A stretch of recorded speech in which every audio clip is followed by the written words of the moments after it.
لبه يا صوت يناديني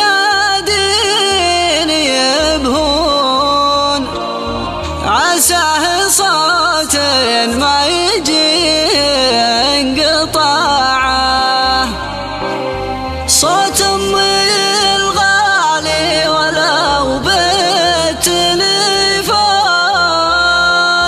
لبه للسمع ومحبة وطاعة، لبه للسمع ومحبة وطاعة. وشلون ما لبيه وشلون